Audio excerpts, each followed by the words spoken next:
Tonight we journey back to the early 1900s, to a small coastal town called Cabusao, a place where love bloomed under the moonlight and terror lurked in the shadows. In Cabusao lived Eloi, a man blessed with a sturdy build, a generous heart, and a charm that could easily sway the young women of the town. His parents, known for their boundless kindness, owned most of the fishing boats, their lives intertwined with the rhythm of the sea. Their catches were always plentiful, and their generosity even more so, freely sharing their bounty with their workers and neighbors. Everyone in Cabasao held Eloi's parents in high regard, especially in times of hardship. Eloi, their son, inherited their good nature, but a playful spark danced in his eyes. He possessed a way with words, a poet's tongue that could make any maiden's heart flutter. Yet despite his reputation as a ladies' man, Eloi's heart held a singular devotion: Patricia. Pat, as she was lovingly called, was the epitome of beauty and grace. Her kindness shone as brightly as her sun-kissed skin, and her long, straight hair flowed like a dark river in the gentle sea breeze.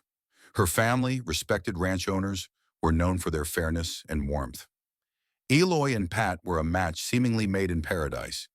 It came as no surprise when Eloi sought Pat's hand in marriage. Her yes echoed with the promise of a lifetime of happiness, a sentiment shared by their delighted families and the entire town. The preparations for their wedding became a grand affair. Eloi's father, wanting a celebration for all, commanded the fishermen to bring in their largest catches: blue marlin, tuna, shrimp, lobster, squid, and crab, a feast from the sea. Pat's father, not to be outdone, ordered the roasting of cows, pigs, and chickens, a bounty from the land. The wedding day arrived, a vibrant tapestry of love and community. The priest's blessings sealed their union, a moment witnessed and celebrated by everyone. It was a feast that left no one hungry, a joyous occasion that became the talk of Cabasao for weeks. Then a few months later, a new wave of happiness washed over the town. Pat was expecting. The circle of life continued, promising new joys. But as her third trimester approached, duty called Eloi away on business to meet with his father's partners in neighboring towns. Pat, with a loving heart, gave him her blessings, but her voice held a note of concern. She asked him to be careful, to return before their child's arrival. Eloi promised, his kisses a vow on her forehead and her growing belly. Weeks passed, and finally the familiar sight of Eloi's carriage brought cheers to the town. "Eloi's back! Eloi's back!" the children cried. But amidst the joyous greetings, a shadow of worry fell over some of Pat's helpers. "Sir," one of them said, their voice hushed with concern, "something is wrong with Miss Pat. For days now she's been plagued by nightmares, waking up in the middle of the night screaming. Your mother has asked two of us to stay with her each night." Eloi's heart clenched. He rushed to the veranda where Pat sat, seemingly serene in the afternoon sun. Relief washed over him as she assured him she was well, though the baby was more active now, perhaps ready to greet the world. But that night, a restless heat filled their room, and sleep evaded Eloi. Not wanting to disturb Pat, he asked a helper to watch over her while he sought a moment of coolness by the well near their outhouse. And it was there, in the stillness of the humid night, that he saw her. A woman with a face unknown in Cabasao. Drawn by an inexplicable curiosity, Eloi followed her as she moved with a silent grace, her long black hair dancing in the gentle midnight breeze, her long dress swaying like a phantom. He trailed her through the shadows until she led him beyond the familiar paths of their town, into the dense, whispering embrace of a bamboo forest. A shiver of unease ran down Eloi's spine, a primal fear mingling with his intrigue. He followed her as she emerged from the forest and crossed a hidden stream, disappearing into a small, solitary hut. His mind raced with questions as he hurried back home. He found the same worried helper outside. "Ms. Pat woke up screaming again," she whispered. They rushed inside where Pat, her eyes wide with lingering fear, asked where he had been. Eloi offered a weak excuse of a sleepless walk to the port, seeking the sea breeze. Pat, unconvinced, turned away, seeking solace in the watchful presence of a maid. The following night, the oppressive heat returned, and with it, the same irresistible pull. Eloi found himself drawn back to the garden, and there she was again. This time he spoke to her. "Excuse me, ma'am, I saw you the other night. Your face doesn't look familiar. Are you new here?" "I'm not from around here. Just passing through. This is the quickest way to my house at this time of night." "Oh, I see. Perhaps I could walk you? Ensure your safety?" "I'm Eloi, and I live here. May I know your name?" "Marisa," she shyly replied. "Marisa." The name hung in the humid air. Eloi offered his arm, and she took it, her touch sending a strange thrill through him. As they walked under the silent gaze of the moon, Eloi found himself captivated by her unusual beauty and her surprisingly direct gaze. Reaching her secluded hut, he bid her good night. "Would you like to come in for a cup of coffee?" "A small thank you for your kindness," asked Marissa. "Is it all right?" "Your parents?" Eloi subtly inquired. "Oh, I live here alone. My aunt's house. She passed recently. I'm just looking after it." "Pleased by this information," Eloi spontaneously replied. "I'm sorry to hear that. So, the coffee?" Hours passed within the confines of the small hut. When Eloi finally returned home, the scene was one of worried faces and hushed inquiries. Pat, her fear now laced with anger, demanded to know his whereabouts. Eloi stammered another excuse, but the distance between them had grown. The following evening, the heat and the irresistible lure drew him back. He saw Marissa again, her silhouette framed by the dim light of her hut. He approached, and she greeted him with a soft smile.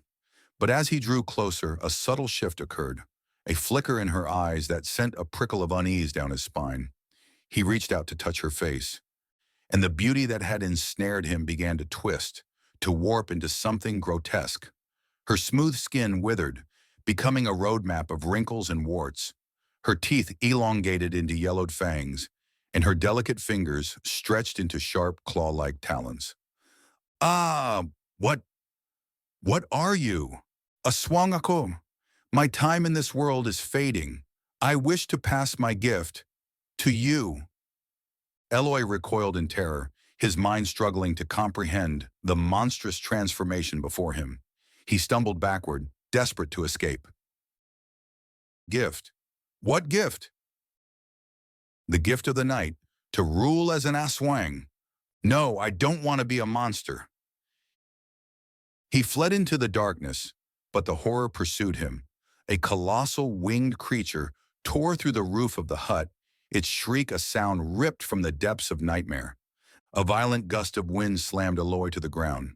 The aswang descended, its razor-sharp claws tearing into his flesh.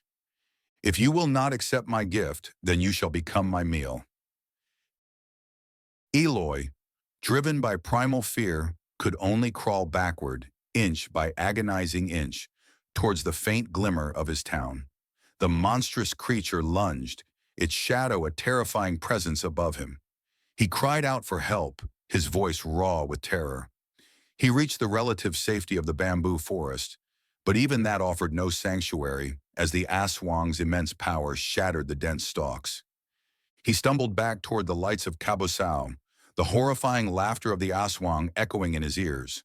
Its claws grazed his head as he fell, his back a bloody mess against the unforgiving ground. Hours blurred into a nightmarish struggle until finally familiar shapes emerged from the darkness. "Help!" Lights flickered, voices called out.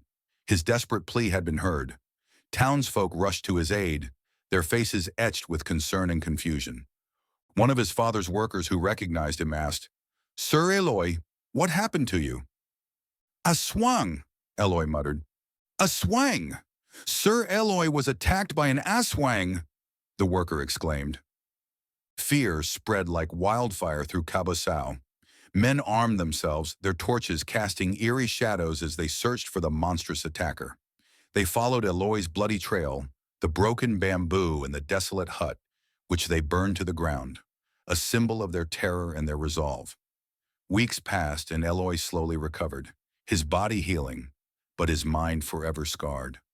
Then amidst the lingering fear, a new life entered their world. Pat gave birth to a beautiful baby girl.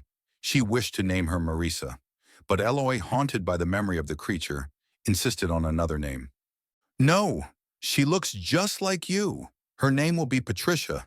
My little Kikai. Eloi carried the terrifying secret of his encounter until his dying breath, finally confessing the unbelievable tale to his shocked family. The story of the Midnight Lover became a chilling legend, a whispered warning passed down through the generations in Cabusao.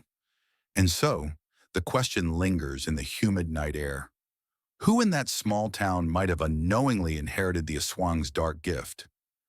Thank you for listening to this spine-chilling tale. If you enjoyed this journey into Philippine folklore, be sure to like, share, and subscribe for more eerie narratives.